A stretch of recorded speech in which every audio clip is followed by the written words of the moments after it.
Measure Chandrashekhar Dattatray शेंडे सराफ विश्वासाची सर्वात जुनी परंपरा येवले शहराच्या स्थापनेपासून प्रशस्त दालन 916 हॉलमार्क अलंकार नाविन्यपूर्ण व्हरायटी आणि गॅरंटीचं बिल ठिकाण विठ्ठल मंदिर रोड पाटील वाड्याजवळ येवला। नमस्कार, SK9 येवला न्यूज मध्ये आपलं स्वागत आहे आणि आता SK9 येवला न्यूजवर आपण बातमी पाहणार आहोत शेतकऱ्याच्या यशोगाथेची। येवला तालुक्यातील गवंडगाव येथील शेतकऱ्यांना अद्रकाच्या शेतीतून लाखोंची कमाई केली आहे। नाशिक जिल्ह्याच्या येवला तालुक्यातील गवंडगाव हे नेहमीच दुष्काळ गाव म्हणून ओळखले जाते। या गावात रामूदादा भागवत या प्रगतशील शेतकऱ्यानं पारंपरिक शेतीला फाटा देत 4 वर्षापासून अद्रकची शेती सुरू केली आहे। 2020-21 या वर्षी 1 एकर आल्याची लागवड करण्यात आली होती। यानंतर सतत 2 ते 3 वर्ष चांगलं उत्पन्न मिळाल्यानं 2023 या वर्षी 11 एकर क्षेत्रावर आल्याची लागवड करण्यात आली। मात्र निसर्गाने साथ दिली नाही, तसेच पाणी देखील कमी पडल्याने 11 एकरातून केवळ 1400 क्विंटल आल्याचं उत्पन्न मिळालं। तरी देखील रामू भागवत यांना 80 लाखाचे उत्पन्न मिळाले। दुष्काळग्रस्त भाग असल्यामुळे भागवत यांनी यावर्षी आल्याचं क्षेत्र कमी करत 5 एकर क्षेत्रावर लागवड करण्याचा निर्णय घेतला। यासाठी ठिबक सिंचन व तुषार सिंचन अशा आधुनिक पाणी पद्धतींचा वापर करण्यात आला।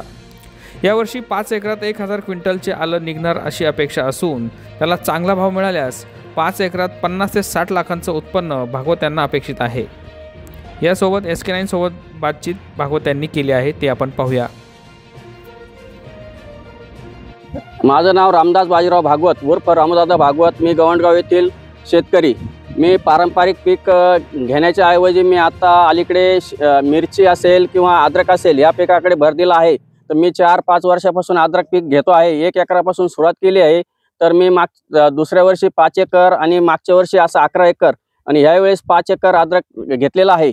मला मागच्या वर्षी 2000 क्विंटलची अपेक्षा होती, पण पाणी पाऊस कमी झाल्यामुळे मला अपेक्षित असं उत्पन्न काही मिळालं नाही। त्यामुळे माझे 40 ते 50 लाख रुपये लॉस झाला। मग यावेळेस मी 5 एकर अद्रक घेतला आहे। 5 एकर अद्रक घेऊन मला 1000 क्विंटलची अपेक्षा आहे। आता बाजारभाव तर काय हे सांगता येत नाही, पण जर बाजारभाव चांगला मिळाला तर 50-60 लाख रुपये मिळतील अशी अपेक्षा आहे। सरकारला विनंती करतो की सरकारने कांदा पीक असेल किंवा अद्रक पीक असेल याला हमी भाव दिला पाहिजे। बाकी आम्हाला कुठलीही योजना नको, सबसिडी नको, ही आमची सरकारकडे अपेक्षा आहे। हँडलूम क्षेत्रातील एक विश्वसनीय नाव मेघराज हँडलूम घेऊन आले आहे नवोदित पैठणी कारागिरांसाठी सुवर्ण संधी।